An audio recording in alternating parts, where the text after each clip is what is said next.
Olá, galera. Agora a gente vai estar resolvendo algumas questões sobre teoria dos conjuntos, beleza? Essa primeira questão aqui, ela é basicamente só de ideias sobre conjuntos.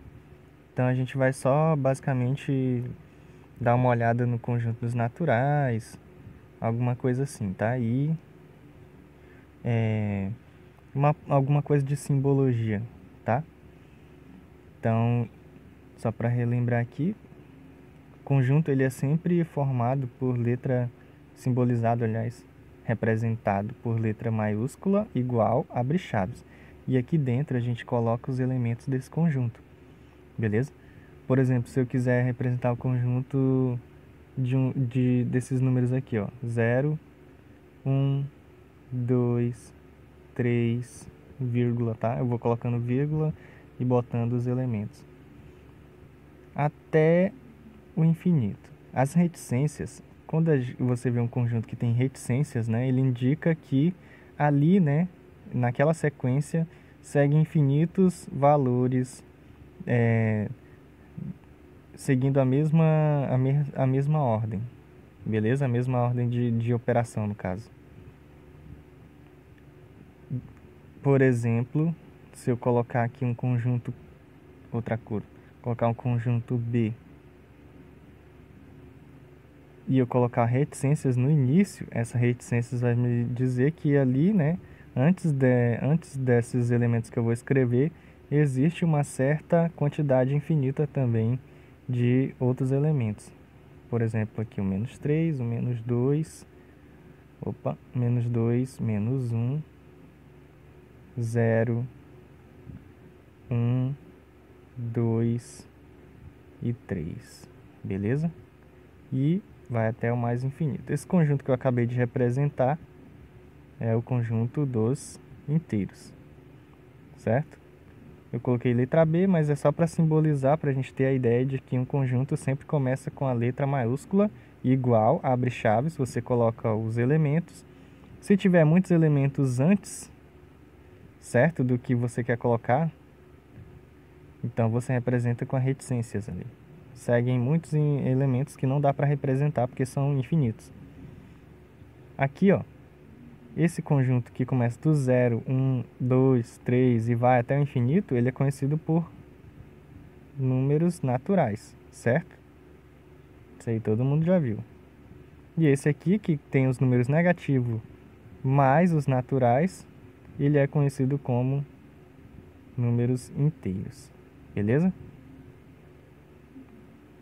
Agora vem as relações, né, de pertinência ou não pertinência, que inclui as relações de pertence ou não pertence. Como que é isso? Esse símbolo aqui, né, indica pertence. E o ezinho cortado não pertence. Então a gente vai fazer os dois aqui, ó.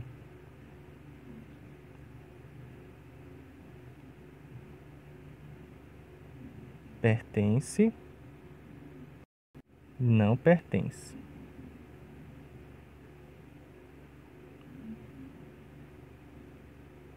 Tranquilo? Outra simbologia é do subconjunto. Vamos colocar aqui. E é esse C meio achatado, quer dizer subconjunto. Beleza? Mais um, aqui, vou deixar aqui mais um símbolo em relação ao conjunto, é esse aqui do vazio. Beleza? Bolinha cortada.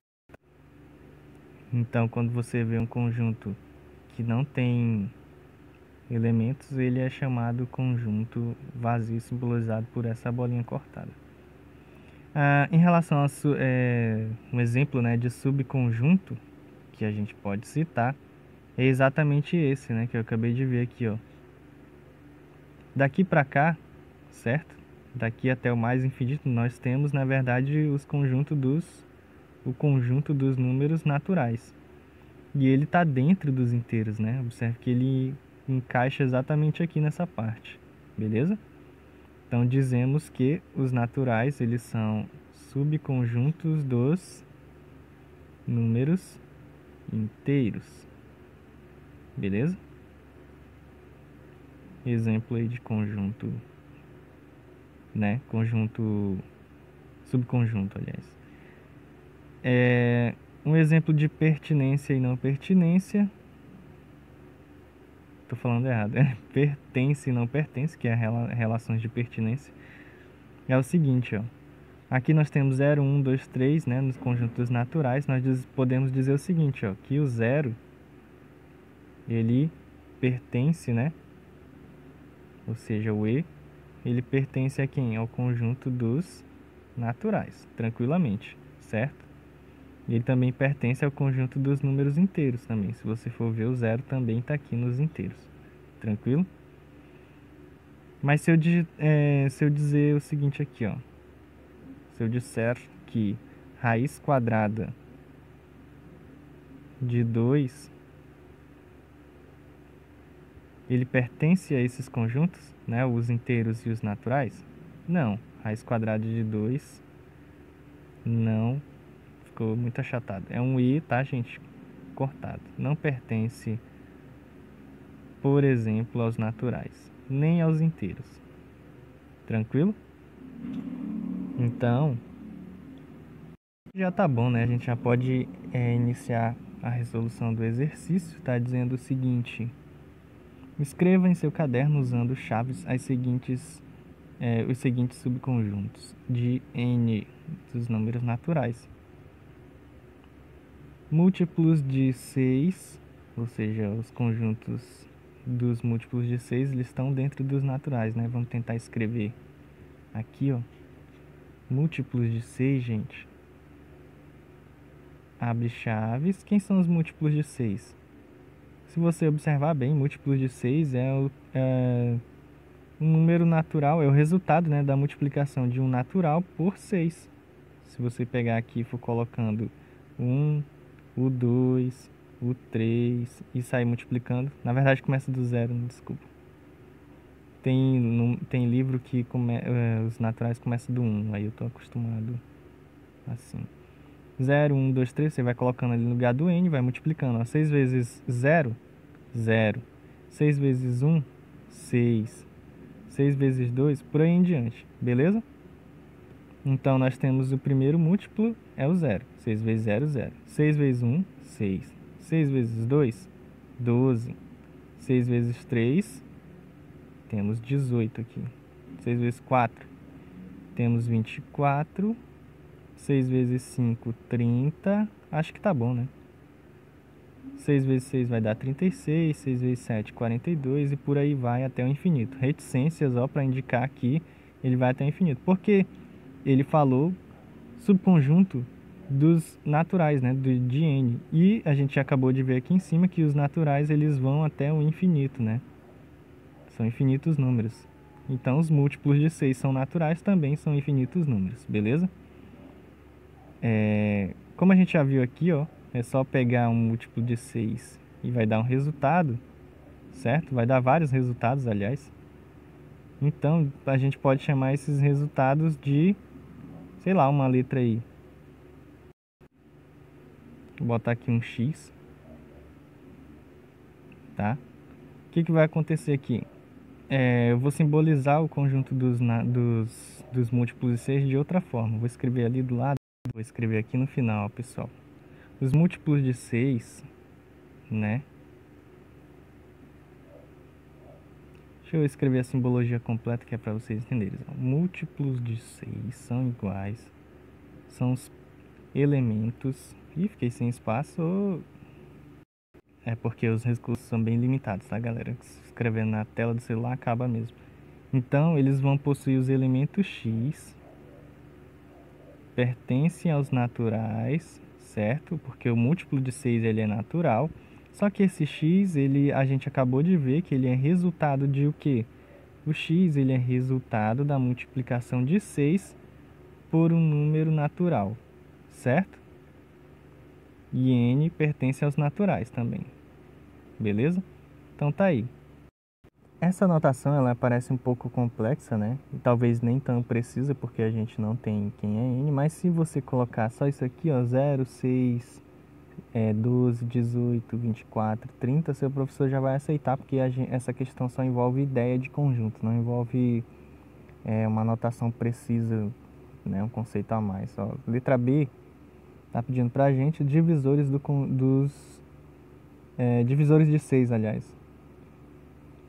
Divisores de 6, vou botar outra cor. D de 6 abre chaves, igual abre chaves. Quem divide 6? O 0 não divide 6, tá, gente? 0 não divide ninguém, mas o 1 divide. O 1 divide 6, o 2 divide 6, o 3 divide 6, o 4 não divide 6, beleza? Que a gente quer que esses elementos sejam subconjuntos dos naturais, ó. E se eu dividir o 6 para o 4, eu vou obter um número racional, ó. 6 dividido para 4, ou seja, quantas vezes o 4 cabe no 6? Uma vez. O resultado é 4, subtrai, resto 2. Beleza? Quantas vezes o 4 adiciona o 0, né, aqui, e uma vírgula. Quantas vezes o 4 cabe no 20? 5. Então, temos 5 vezes 4, 20, resto 0. Nós obtemos um decimal exato, mas porém é um número decimal. E decimal é racional, não é natural, beleza? Então, o 4 não pertence. O 5 também não, pelo mesmo motivo. Agora o 6 sim. 6 dividido para 6, o resultado é 1. Então, tá aí os divisores do número 6, beleza?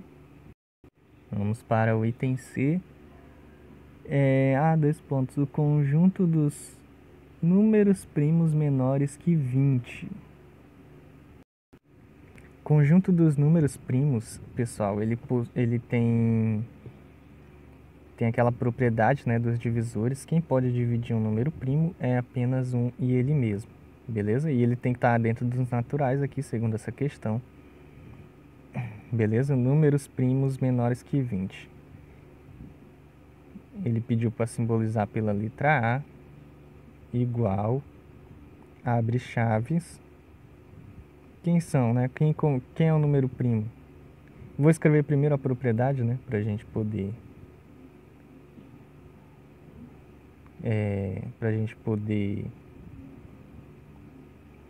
nos basear. Ó, os divisores de um número primo P, beleza? Os conjuntos desses divisores só pode existir o 1 e o próprio P. O que significa isso? Quem divide um número primo é apenas o 1 e ele mesmo, certo? Então, daí a gente já consegue tirar quem são alguns primos, né? Por exemplo, o 1 não, o 2. Quem divide o 2 é o 1 e o próprio 2, certo? O 3 é primo? É. Quem divide o 3? O 1 e o próprio 3. Não tem como dividir o 3 para 2, por exemplo. O resultado não vai ser natural. O 4 é? Não. O 4 ele possui mais divisores. Ó. Se você pensar aqui nos divisores do 4, quem são os divisores do 4? O 1, o 2 e o 4, certo? Ou seja, ele tem ele mesmo, tem o 1, mas tem um 2 aqui. Ou seja, esse resultado não serve. Só pode ter ele mesmo e o 1, beleza? Então, o próximo divisor só pode ser o 5, galera. O 5, quem divide ele é só o 1 e o 5. O 6 não, o 6 tem mais divisores. O 7, o 11, né? Quem mais? O 13, quem mais? O 15 não, nem o 16, o 17 e o 19, galera. Tem reticências aqui?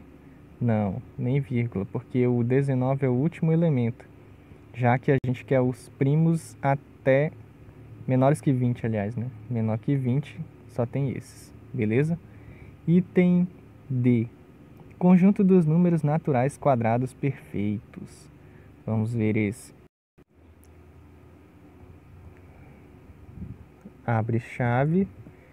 Quem é o número quadrado perfeito, né? 1, porque 1 vezes 1, 1 ao quadrado é 1.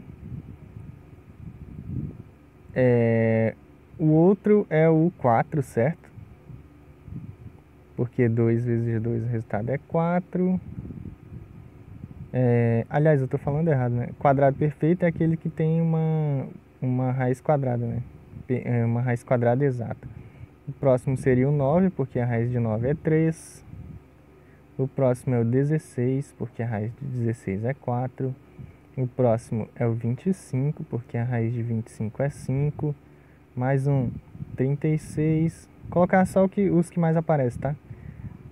Porque a raiz de 36 é 6, certo? O 49, porque a raiz de 49 é 7. O 64, porque a raiz de 64 é 8. Vamos ver mais um 81, porque a raiz de 81 é 9. E o 100, né? Porque a raiz de 100 é 10. Beleza? Tem mais? Tem bastante. Ixi, muitos quadrados perfeitos dentro dos naturais. Mas a gente colocou aqui os principais, né? Os que mais... Os menores, os que mais aparecem, os 10 primeiros. Certo? Então, quadrado perfeito é todo número que tem uma raiz quadrada exata. Beleza? Uma raiz quadrada, por exemplo, que seja igual a x, e esse x tem que pertencer aos naturais. Tranquilo? Era isso, galera. Eu acho que esse exercício aqui já foi. Tá ficando longo demais o vídeo. Queria um vídeo curto, mas é isso. Espero que tenha ajudado.